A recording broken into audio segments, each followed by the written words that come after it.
오늘도 와주셔서 감사해요. 오늘의 영상 시작합니다. 7번. 멕시코 살티오에 있는 인형은 세상에서 볼 수 있는 다른 인형과는 다릅니다. 이 인형이 움직이는 것을 볼 때까지는 믿을 수가 없었습니다. 이 인형은 허리 높이 정도이며 눈은 정면으로 고정되어 있습니다. 그러나 일반적인 인형과는 달리 인형은 주인을 선택하며 자신의 의지가 있는 것처럼 생각됩니다. 동네 사람들은 그 인형이 흑마법의 산물이라고 확신하고 있습니다. 어떤 사람들이 이렇게 무서워하게 만들었을까요? 이 인형은 걸을 수 있습니다. 하지만 이 인형은 모든 사람들을 위해 걷지 않습니다. 그 인형은 오직 한 사람만을 신뢰합니다. 오로지 인형의 소유자 로잘바 발테스 알바라도만이 손을 잡고 함께 걷도록 시킬 수 있습니다. 그 외에는 누구도 인형을 이동시키지 못합니다. 우리 모두에게 좋은 점이라면 그녀가 움직이는 동작을 녹화해 놓았으니 모든 사람들이 볼 수 있다는 것입니다. 비디오는 집안에서 줄곧 이동하며 걷는 그녀, 파란색 줄무늬 셔츠를 입은 여자부터 시작합니다. 그녀는 인형의 손목을 잡고 같이 14보 정도 걷습니다. 매우 이상한 일은 인형의 발이 여자의 발과 정확히 같이 움직인다는 것입니다. 여자의 왼발이 움직일 때마다 인형의 왼발도 동시에 움직입니다. 이것은 무언가 연결이 있다는 것처럼 보입니다. 로잘바가 인형과 함께 걷기가 얼마나 쉬운지 보여주면 동네 청소년이 시도합니다. 아이는 여성처럼 인형의 손목을 붙잡지만 인형은 그와 함께 움직이지 않습니다. 두 번째로 나이 많은 또 다른 남자가 시도합니다. 그도 인형과 함께 걷기를 시도하지만 전혀 움직임이 없습니다. 조금 이끌어봐도 인형은 전혀 앞으로 움직이지 않습니다. 아마도 남자들을 좋아하지 않는 걸까요? 남들에게 얼마나 쉬운지 다시 보여주려고 로잘바는 다시 인형의 손목을 잡고 함께 걸어갑니다. 인형의 발은 완전히 로잘바의 발과 동일하게 그녀의 마당을 걷고 있습니다. 지금쯤이면 이웃들은 거의 믿지 못하고 있는 것 같습니다. 의심을 풀기 위해 그녀는 인형의 옷을 들어 올려 보여줍니다. 인형은 단순하게 비어있는 플라스틱으로 만들어졌으며 아무것도 아닌 그저 인형입니다. 세 번째 이웃이 인형의 손을 잡아 앞으로 끌어보기도 하지만 인형은 절대 움직이지 않습니다. 인형이 움직이려면 로잘바가 가까이 있어야 한다는 것처럼 보입니다. 남자들이 말하기에 어느 날 그들이 창문으로 인형을 바라보았을 때 인형의 손목이 스스로 움직였다고 합니다. 이웃 남자들은 이제 어딘가 다른 곳으로 이사를 해야 할지도 모릅니다.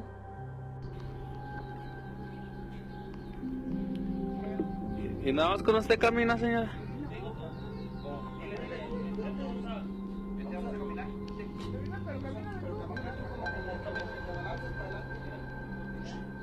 6번. 애는 무서운 괴담을 가진 1900년대 초반의 일본 도자기 인형의 이름입니다. 괴담에 따르면 에일러리 힐산병원에서 병원에 입원한 병원 아동들에게 앤과 매우 유사한 인형들이 자주 선물되었습니다. 앤이 독감 환자 아동에게 선물로 주어졌을 때 그 인형이 아이의 영혼을 흡수하며 점점 더 강해진 것으로 알려져 있습니다. 이후 앤을 둘러싼 이야기는 앤이 주변 사람들에게 앤을 스쳐 지나갈 때 얼어붙을 것 같은 추위를 느끼거나 밤에 누군가 말하는 소리를 듣는 등의 불길한 현상이 발생하는 것으로 알려져 있습니다. 최근에는 초자연적인 조사관이자 파라노말 조사팀의 리더인 제니퍼 존슨이 앤 인형을 $100에 이베이에서 구입하고 뉴욕으로 운반해왔습니다. 존슨과 그녀의 팀은 이제 앤을 시간 내내 모니터하기 위한 계획을 세웠으며 불규칙적인 활동이 있을 때 대응하기로 결심했습니다. 그녀는 전 세계인이 그녀와 함께 보며 앨 방송할 것을 결정했습니다. 총 방송 기간이 2주인 이번 방송에서 여러 이상한 일들이 일어났습니다. 유튜버들은 이상한 번쩍이는 빛을 보고 앤의 눈이 움직이는 것을 목격한 것으로 말했습니다. 더 이상 이상한 것은 제니퍼 존슨의 방송이 잠시 멈추었다는 것입니다. 충전 중인 케이블의 연결이 느슨해져 있는 것을 본 그녀는 잠시 뒤 누구도 없는 방에서 케이블이 끊어진 것을 발견했습니다. 병원에서 많은 힘을 흡수한 애는 근처의 전자기기들을 망가뜨리는 등 다양한 문제들을 일으켰습니다. 더 심한 일 중 하나는 라이브 스트림에서 발생한 것입니다. 어느 날 9시 25분에 N의 라이브 스트리밍 화면이 잠시나마 크게 커졌다가 다시 작아지는 일이 일어났습니다. 이 모습을 여러 시청객들이 녹화하고 제니퍼와 그녀의 팀에 제출했습니다. 제니퍼의 팀 중 한 명인 엔지니어는 동영상을 분석하여 이 떨림이 진짜임을 확인할 수 있었습니다. 확대전 화면이 픽셀화되어 보이지 않는 것으로 봐서 직접적으로 사람이 확대하는 것이 아니라 결함이 발생하였을 가능성이 높다는 결론을 내렸습니다. 이에 따라 일부는 애니 방송을 방해하기 위해 의도적으로 포커스를 놓친 것으로 이야기합니다.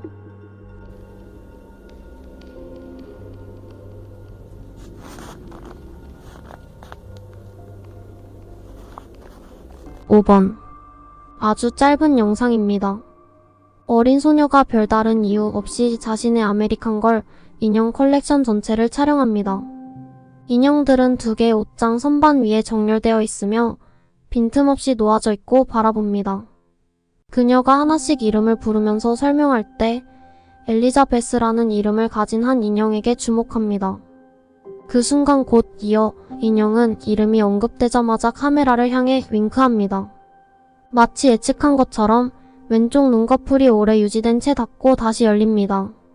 인형의 눈꺼풀을 조작하는 부품이 때때로 고장나기도 하지만 이 경우 대개 인형의 눈이 닫힌 상태로 남아 있습니다. 인형의 눈꺼풀이 하나만 닫히고 다시 열리는 것에 대해 합리적인 설명은 없습니다.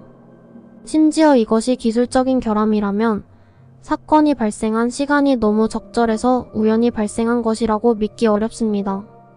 인형이 언급될 때까지 기다렸다가 카메라 앞에서 멋을 내며 연기를 하기 위해 대기했다는 것처럼 느껴집니다.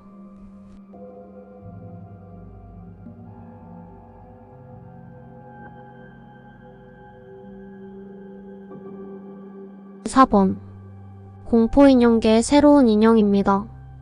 이전에 접해본 적이 없을 수도 있습니다. 라밀리 인형의 특징은 바비와 같은 모델이 아닌 평균적인 인간처럼 보이도록 정상적인 체형으로 디자인된다는 것입니다. 그렇게 함으로써 어린 여자아이들이 몸 관리를 위해 더 말라 보이기 위해 압박감을 느끼지 않았으면 좋겠습니다. 라밀리 인형이 염력을 가진 것처럼 보일 수도 있습니다. 세인트 에드문드 아카데미에서 촬영된 프로모션 비디오에서는 인형이 자신들의 힘으로 움직일 수 있다는 것을 보여줍니다. 2014년 펜실베이니아주 피츠버그의 민간 학교인 세인트 에드문드 아카데미에서는 이 인형 제작사가 2학년 학생들에게 라밀리 인형을 가지고 노는 모습을 촬영하도록 허용했습니다. 처음에는 모든 것이 정상적으로 진행되었지만 어린아이들이 인형에 대한 생각을 나누고 약간 대본에 맞게 대답하는 동안 무언가 계획되지 않은 일이 발생합니다. 한 장면에서는 어린이가 책상 위에 누운 두 개의 라밀리 인형 앞에 앉아 있습니다. 그녀는 대답을 대본대로 이야기하며 인형이 직업이 있다면 무슨 일을 할까 상상합니다. 그러고 있을 때 그녀가 손대지 않았음에도 불구하고 하나의 인형이 다리를 꼬아 넘기는 모습을 보입니다. 인형이 아이의 대답을 집중하여 듣고 있는 것처럼 보였습니다. 그리고 그 소녀가 인형이 수영선수가 될 것이라고 대답했을 때 그 인형은 이미 왼쪽 다리 위에 다리가 완전히 꼬여져 있었습니다. 이 비디오는 2학년생 반응과 기타 패션 인형라는 제목으로 제작되었습니다. 많은 사람들에게 이 영상이 저주받은 인형이 실제로 존재한다는 것을 입증하는 것 같습니다. 초자연적 현상에 대해 관심을 보이는 이들과 논쟁이 있는 사람들 모두에서 인기가 많아 유튜브에서 거의 500만 회 조회수를 기록하고 있습니다. Say the career would be of the Lamely doll. Swimmer? A swimmer. Being a teacher. Teacher? Teacher. Surfing? Like a computer job? 3번 저스틴 비버의 인형이 폴터가이스트 현상을 보여주는 영상입니다. 허기걸즈라는 유튜버는 그의 딸들이 목욕 시간 동안 저스틴 비버 인형이 스스로 움직인다고 이야기하자 그를 녹화한 일련의 비디오가 있습니다. 그에 따르면 아빠는 딸들에게 장난스럽게 장난치기 위해 이 비디오를 녹화했다고 합니다. 하지만 비디오 증거를 검토하러 돌아올 때 아빠는 딸들이 틀리지 않았음을 깨달았습니다. 비디오는 아빠가 딸들의 욕실에서 상황을 설명하면서 시작됩니다. 저스틴 비버 인형이 움직이는 유일한 방법이 물을 켜는 것인가 보다 하여 물을 켠 후 인형을 욕조 가장자리에 놓고 나갑니다. 조금 지나가면 비버 인형이 스스로 밀려다니기 시작합니다. 비디오에서 잘린 부분이나 편집된 부분이 없으며 보이는 줄들이 없습니다. 아빠는 두 번째 비디오에서 각도를 바꾸어도 결과를 복제하려고 시도합니다. 그리고 확실히 저스틴 비버 인형은 스스로 움직이는 것처럼 보입니다. 인형은 천천히 카메라 방향으로 이동합니다. 만약 이것이 정말로 유령이라면 이 장난감으로 놀 수 없을 정도로 그것이 저지르지 못해야 할 유일한 행동처럼 보입니다. 세 번째와 마지막 비디오에서 아빠는 욕조 가장자리에 다른 인형을 놓고 촛불을 켭니다. 욕실 안에 누구도 없는지 여러 번 물었지만 촛불은 스스로 꺼집니다. 2번. 제인 해리스는 늑대 인간 인형 조사 전문가입니다. 어느 날 그녀는 패기라는 금발머리, 파란 눈의 인형을 무작위로 받았습니다. 제인은 패기의 이전 주인이 악몽을 꾸었는데 꿈에서 너무 더워져서 일어나지 못하거나 다른 고된 현상들을 느꼈다고 합니다. 이 문제는 병으로 발전하여 이전 주인은 인형이 원인이라는 것을 깨달았지만 인형의 주인들은 인형을 좋아했기 때문에 가능한 한 인형이 원인이라고 생각하는 것을 배제하려고 했습니다. 패기를 집의 다른 곳으로 이동하거나 신부님이 방문해도 도움이 되지 않았습니다. 대신 이 인형을 제인에게 넘겨주면서 인형의 주인들은 몸 상태가 좋아졌습니다. 제인은 패기의 사진과 영상을 그녀의 웹사이트에 올리면서 매우 부정적인 피드백을 받았습니다. 대부분의 인형은 안정과 위안을 제공하지만 패기의 사진이 부작용을 일으키는 것처럼 보입니다. 패기를 본 후 건강 문제를 호소하는 사이트 방문객들이 80명 이상 있었습니다. 컴퓨터 화면이 멈추거나 꺼지는 경우도 자주 보고되었습니다. 특히 한 사람은 인형의 사진을 본 후에 간 곳마다 전구가 깨지는 것을 보았다며 연락해왔습니다. 제인 자신도 패기 주변에 있으면 대개 두통이 오거나 몸이 지치는 것 같지만 그녀는 더 많은 실험을 계획합니다. 그녀는 대개 패기와 의사소통하기 위해 특별한 초자연적 기기를 사용한다고 말합니다. 이 기기를 사용해 패기의 몇 가지 비밀을 발견할 수 있었다고 말합니다. 패기는 가슴이 아프다는 통증을 느끼다 죽은 것으로 누군가와 싸웠다고 믿고 있고 완고한 성격 때문에 그 이상은 알려주지 않았습니다. 그러나 다른 초능력자들은 자동 쓰기라는 채널링 기술을 사용하여 패기에 대해 더 많은 것을 알아내었습니다. 자동 쓰기라는 기술은 초능력자가 자신의 손을 사용하여 유령이 쓰게 하는 것입니다. 이 기술을 사용하여 대부분의 초능력자들은 패기가 대환란의 유대인의 영혼에게 구속되어 있음을 알 수 있습니다. 이것으로 사람들이 무서운 마음으로 어둠과 위협으로 가득한 곳에 있다는 악몽을 나누는 것을 설명합니다. 어느 날 제인이 패기가 있는 방에서 너무 많은 피로감을 느껴 일기를 작성하다가 쉴 필요를 느껴 그녀는 잠을 잡니다. 다음날 패기의 방에 돌아온 제인은 일기를 찾을 수 없었습니다. 그녀는 다시 패기와 대화를 하면서 패기가 조사를 멈춰야 할 시간이라는 신호를 보내는 것 같았습니다. Is that Peggy? Are you making those noises? 1번. 제인의 이야기. 제인 해리스가 다시 등장했습니다. 이번에는 이름을 가지지 않은 인형이 잠들어 있는 사람들의 목을 조여주는 것으로 유명합니다. 이 인형은 존이라는 사람으로부터 받을 수 있었는데 그는 성을 밝히지 않으려고 했습니다. 존은 이 마리오네트 인형을 60년대에 아버지로부터 상속받은 것을 기억합니다. 아버지가 살아있을 때는 아무도 그 인형과 같은 방에서 잠을 자지 않았다고 합니다. 인형 때문에 이상한 분위기가 퍼진다는 것을 기억합니다. 어느 날 존의 아버지는 모든 물건들을 집에서 치워버렸습니다. 그러나 인형만은 침대 서랍장 위에 남겨두고 그날 밤 잠에 들었습니다. 한때 존은 눈 근처에서 그림자가 나가는 것을 보았습니다. 그리고 다음으로 누군가의 손이 그의 목을 조여버렸습니다. 그의 목이 완전히 막히면서 그는 아내를 깨우려고 노력했지만 아내가 깊은 잠에 있어서 깨어나는데 오랜 시간이 걸렸습니다. 그때에는 인형은 다시 서랍장 위에 있었습니다. 존은 곧 인형을 버렸지만 자신을 괴롭히는 악몽에서는 여전히 낡은 남자가 침대 가장자리에 앉아 그를 쳐다보거나 그 위에 앉아 진짜로 목을 조이는 꿈을 꾸게 되었다고 합니다. 제인이 존으로부터 마리오네트를 받았을 때 그녀는 정확히 무엇을 해야 할지 알았습니다. 다른 초자연적 조사관들이 이전 이야기의 앤의 활동 징후를 지켜보기로 결정했듯이 제인은 밤마다 야간 투시 카메라로 인형을 녹화하기로 결정했습니다.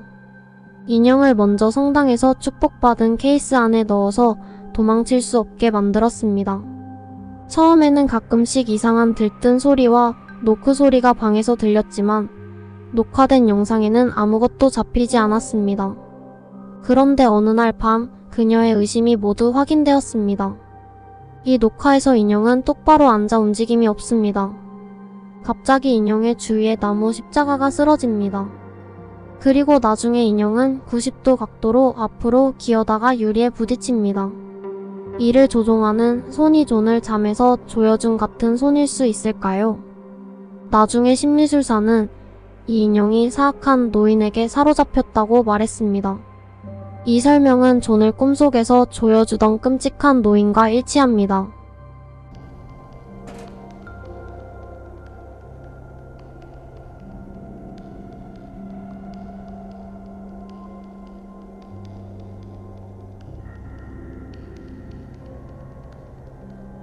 오늘의 이야기 여기까지입니다. 구독과 좋아요는 저에게 힘이 됩니다. 영상 시청해주셔서 감사합니다.